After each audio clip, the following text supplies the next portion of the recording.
puisqu'il y a eu trois jeunes qui sont allés donc au pré-synode du synode des jeunes en mars 2018, donc c'est tout récent. Alors, il y en a un, il s'appelle Adrien Louantre, c'était un des trois, sur RCF. Il a parlé d'homosexualité et je vais vous citer ce qu'il a dit. Alors, On aimerait bien donc que ce synode permette aux homos de pouvoir vivre en même temps une homosexualité et leur foi chrétienne. Donc ceux qui déboulent avec le sujet de l'homosexualité sont dans une optique de justification de l'homosexualité en tant qu'identité, alors que c'est pas une identité, on ne se définit pas par son orientation sexuelle, ou en tant que amour et en plus compatible avec une vie de foi si vous voulez. Donc on est ce thème-là, si il n'est pas abordé et bien traité, s'il n'est pas amené par nos évêques et les cardinaux qui savent le traiter, ou qui sont censés savoir le traiter plutôt. Qui sont peut-être appelés les bonnes personnes concernées pour traiter de ce sujet. Voilà, et bien du coup le sujet risque d'arriver par accident et de sortir mal en plus, d'être mal traité. Guy Parigno, bonjour. Bonjour, et bonjour à tous. Et bonjour à tous. Catholique, homosexuel, continent, blogueur de l'araignée du désert, auteur d'un dernier ouvrage intitulé et censuré, je précise, Homo Bobo Apo. Le programme du jour dans cette vidéo, c'est l'annonce prochaine, en octobre 2018, du synode des jeunes. Tout d'abord, quel est l'enjeu de ce synode qui se prépare autour du pape François? L'enjeu, il est le salut des jeunes. Il est le salut des jeunes, le salut de l'Église, puisque les jeunes sont l'avenir de l'Église. L'enjeu de cette vidéo, c'est aussi de rappeler que pour l'instant, c'est mal barré. Alors, donc on est mal barré, quoi, dès les premières minutes. Mais carrément mal barré. Donc, je expliquez-nous. vais vous expliquer. Expliquez-nous. Je vais vous expliquer en 3 points pourquoi on est vraiment mal barré, parce que dès le départ, si vous voulez, il y a déjà eu un pré-synode au mois de mars dernier, et déjà les bases n'y étaient pas. Les entrées qui intéressent vraiment les jeunes n'y étaient pas. Et moi, je me place même pas simplement du côté voilà, des attentes démesurées des deux côtés un peu caricaturaux, des progressistes d'un côté qui veulent que ça avance très vite et qui trouvent que ça avance pas assez, et puis du côté des conservateurs qui trouvent en fait, qui ont des craintes autour de ce synode des jeunes et qui pensent déjà que ça va trop vite et que en fait l'Église s'est dévoyée, quoi. Donc moi je me situe pas du côté des progressistes qui trouvent que le synode des jeunes ne va pas assez loin et qui veulent absolument tout bouger, et je me situe pas non plus du côté des conservateurs qui considèrent que dès le départ le synode en fait va trop loin et va tout bousculer. Moi je vais vous parler vraiment de 3 barrières, de 3 signes très très importants qui montrent que on n'est pas bien situé, en tout cas que le synode des jeunes s'annonce comme une cata. Alors ça c'est le programme du jour, c'est la bonne nouvelle et à la fois la mauvaise nouvelle, la menace des jeunes catholiques. Oui. Le premier scoop, ce serait déjà de reconnaître que les jeunes ne sont pas, pour l'instant, une chance pour l'Église, mais plutôt une menace. Attendez, expliquez-vous, parce que pour ceux qui vont vous suivre, vous écouter là, les jeunes, une menace, les jeunes de l'Église catholique? C'est pas politiquement correct de le dire, puisque on veut vous flatter, vous les jeunes, c'est la tranche d'âge qui est visée par le synode, déjà c'est 18-35 ans. Ouais. Donc non, 18-30 ans, 18-30 ans, c'est fini pour vous. Hein. Ça y est, non mais c'est fini, mais moi je suis ni jeune ni vieux, moi, on sait pas où me caser. Et donc, on essaie de vous flatter, de vous dire que vous êtes géniaux, que vous êtes l'énergie de l'Église, que vous êtes le sang neuf, que tout va changer grâce à vous. Moi, je vous dis, non, pour l'instant, d'après votre discours et ce que j'entends, et les réactions de beaucoup de jeunes de cette tranche-là sur les réseaux sociaux, qui méprisent ce que j'écris notamment sur l'homosexualité, je me dis, non, vous les jeunes, vous devez avoir absolument conscience que vous pouvez être potentiellement un vrai danger pour l'Église. Et c'est en le sachant, en prenant conscience, que peut-être que justement vous allez pas rentrer dans le jeu des magots dans lequel on veut vous faire rentrer, et vous allez vous dire, mince alors, je ne suis pas qu'une chance pour l'Église, si je suis un danger, en quoi je suis un danger? Et ça va peut-être vous permettre d'aborder les vraies questions, et de voir comment la jeunesse catholique actuellement file un mauvais coton, et... Ah, carrément. ah mais carrément. Mais Les oui. jeunes cathos ne se portent pas bien. Ah, moi je trouve que ça va mal, ça va très très mal. Les jeunes d'aujourd'hui, je pense que Je Nathalie, suis vous mère vous en rendez compte. je suis mère de famille, et oui, je m'en rends compte. Oui. Les jeunes Et je d'aujourd'hui, m'interroge. Et c'est dans aussi la mère de famille qui s'interroge. dans l'Église, sont orientés soit dans le festif, pour donner à l'Église un Image coup de cool jeune, et une sympa, image cool et hein. sympa. Donc on est dans ce côté très mondain au fond. Hein. Et oui, Oui. et ou alors, dans l'extrême inverse, dans quelque chose de très guerrier, très intellectuel, très militant, rigide. Et en fait, il y a ces deux extrêmes-là, et la jeunesse actuellement va mal parce que un jeune aujourd'hui dans l'Église se sent très isolé s'il ne veut pas se retrouver dans un concert en plein cœur d'une église, ou s'il ne veut pas se retrouver chez les Gudes ou chez les Bades ou dans un bataillon de guerriers, quoi. Ça annonce aussi le deuxième scoop. Hein. Vous avez annoncé un scoop, deux, trois. On est au deuxième scoop. C'est un peu cette prise d'otage que l'on fait avec notre pape actuel, le pape François et les jeunes. Oui, Oui. en fait, il y a une prise d'otage parce que normalement, on devrait traiter d'une des priorités chez les jeunes, qui est la sexualité. Et pourquoi ce sujet de la sexualité, avec ce synode qui s'annonce dans quelques mois, en octobre 2018, est quelque peu nié, laissé de côté, Philippe Aregno? On va prendre Voilà. un exemple tout à fait clair. Le responsable du synode des jeunes, qui est le cardinal Lorenzo Baldisseri, Qu'on salue, hein, même s'il n'écoute pas cette vidéo. si tu nous entends, Voilà, c'est un peu ça. C'est un peu ça. fraternel, Non, très chaleureux. alors lui, il a Ouais. déclaré dans la presse, carrément avant même le pré-synode, que la sexualité ne serait pas un thème central dans le synode. Donc là, tu te dis, on est mal barré. Oui, parce qu'on parle bien d'un synode qui s'adresse à des jeunes de 18-30 À des ans. jeunes. Donc, et on écarte le thème de la sexualité. Et oui, et alors en D'accord. fait, le thème qui a remplacé celui de la sexualité, c'est celui de la vocation. Super. Donc un thème hyper flou, parce qu'on peut mettre tout derrière vocation, Ouais.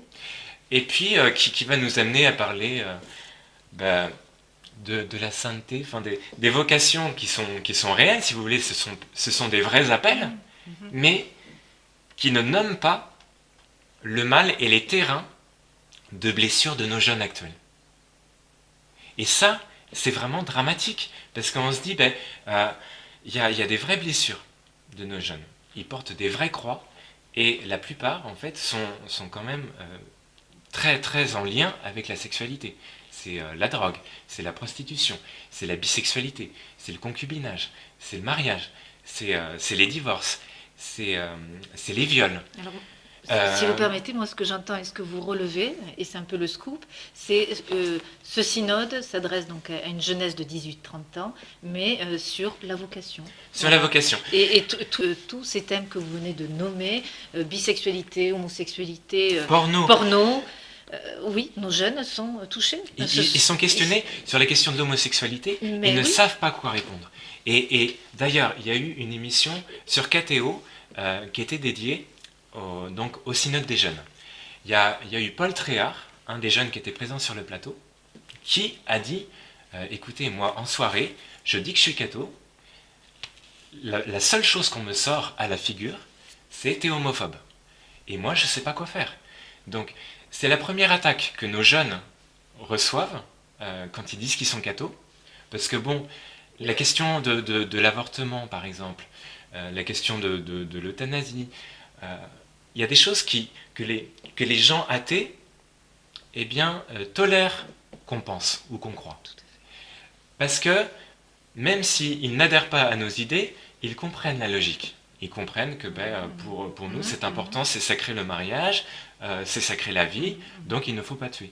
Le seul sujet sur lequel les jeunes, que ce soit cathos ou pas, butent et ne comprennent pas le positionnement de l'Église, c'est sur l'homosexualité. Vous permettez, que fait l'Église catholique aujourd'hui? Elle fait du slogan. C'est-à-dire, elle dit en même temps, bousculez-nous, euh, euh, levez-vous de vos canapés, foutez la pagaille. Donc, elle est dans le slogan publicitaire des magots, mais en même temps, concrètement, ce sont que des mots. Derrière, en fait, elle a peur des jeunes. Enfin, quand je dis l'Église, ce sont les gens d'Église. Parce que Ce sont les l'Église, ministres d'église, bien hein, sûr, je pense à nos parce frères que, prêtres, que je salue, nos frères évêques, que nous saluons aussi, voilà, tous ceux qui sont en responsabilité dans la pastorale. mais Oui, bien sûr. oui. Sauf que, enfin, tous ceux qui sont justement sur le terrain savent très très bien que la sexualité, ce n'est pas un sujet parmi d'autres à traiter, c'est le sujet de blessure et aussi d'interrogation de nos jeunes. Et donc, le cardinal Baldisseri disait non, la sexualité ne sera pas une question centrale parce qu'on veut éviter le piège de se focaliser sur les divorcés remariés, comme ça avait été le cas au synode sur la famille en novembre 2015. Sauf que, en fait, bon, déjà, s'il y a une censure qui est posée dès le départ en disant on ne traitera pas de ce sujet-là, et après vous êtes libre, c'est du foutage de gueule en fait. C'est de la peur et c'est du foutage de gueule parce que on nous dit vous avez le droit de traiter de tous les sujets que vous voulez, sauf du plus important. Donc au fond, l'Église, du moins non l'Église, mais les représentants de l'Église écartent ce sujet par peur. Il y a de la peur. De la peur. Il y a de la peur, et puis ils ne savent pas comment traiter le sujet.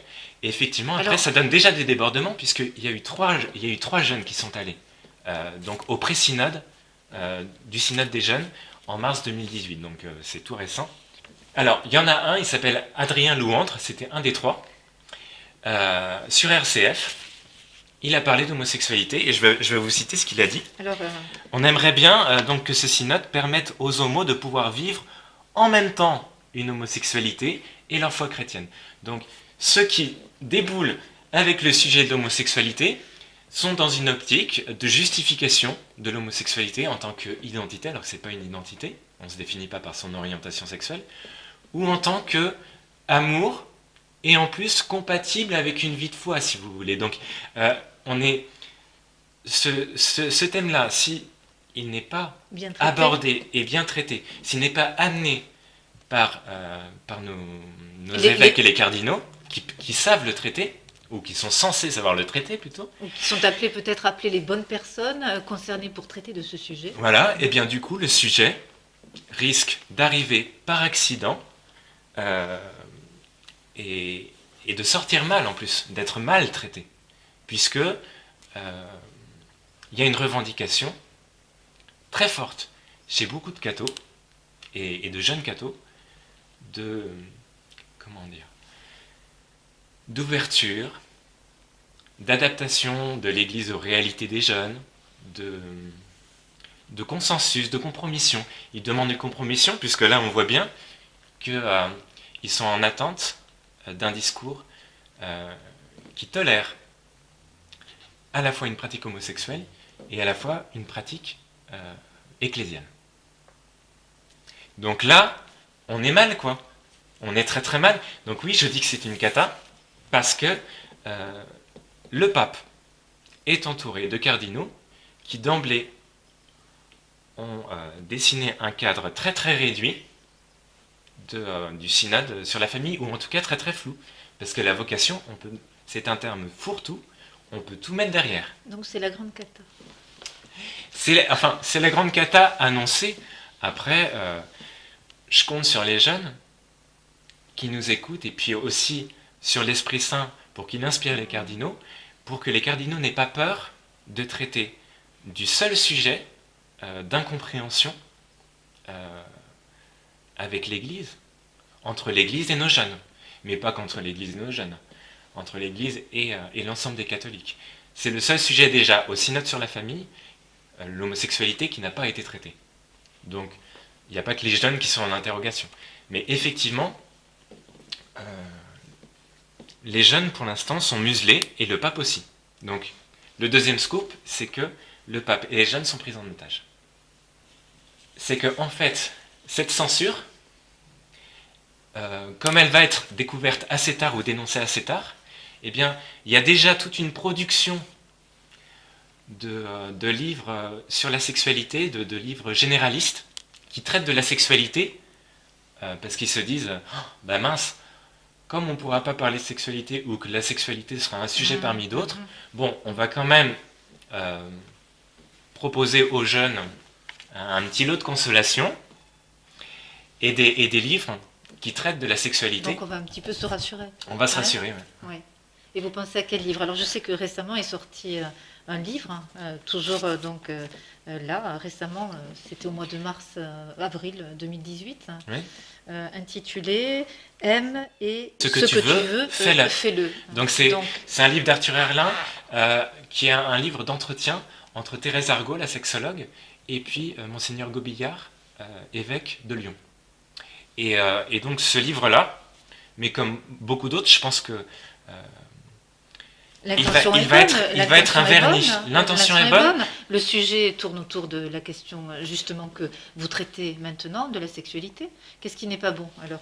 Mais qu'est-ce qui n'est pas bon? C'est qu'en fait, bon, moi j'ai lu le chapitre de Aime et ce que tu veux, fais-le, sur l'homosexualité. Et les deux intervenants, donc Thérèse Argot et puis Monseigneur Gobillard, font des personnes homosexuelles des personnes comme les autres. Ils nous disent, vous êtes des personnes comme les autres, donc en gros, on ne traite pas de l'homosexualité. On vous écarte, on vous oublie. Ah mais complètement. On vous met à l'écart. Complètement. Donc Thérèse Argot, elle, c'est au nom d'un humanisme intégral, en nous disant, homo, hétéro, tout ça, c'est des étiquettes réductrices. On est homme ou femme, donc l'homosexualité est un non-sujet. On peut tous tomber amoureux. Et donc, l'élan, l'attirance homosexuelle est une attirance amoureuse comme une autre.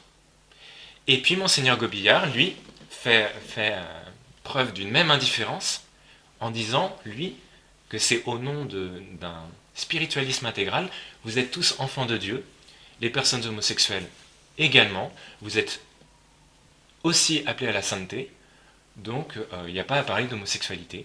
Donc en fait, au nom d'un humanisme intégral et d'un spiritualisme intégral qui font bien, ils sont en train de noyer le poisson, en train de dire qu'en fait, les personnes homosexuelles, nous serions des personnes comme les autres, alors que non, nous ne sommes pas comme les autres, je suis désolé. Ils sont en train de nier la réalité désirante et individuelle de l'homosexualité. Ils ne parlent jamais en fait d'homosexualité, ils parlent juste de l'image sociale de l'homosexualité. Ils ne parlent pas de la relation homosexuelle, ils ne disent pas si c'est de l'amour ou pas, alors que c'est la grande question de nos jeunes. C'est la grande question, oui, de cette génération aujourd'hui. Et en plus, ils nient la réalité médiatique, politique, culturelle de l'homosexualité.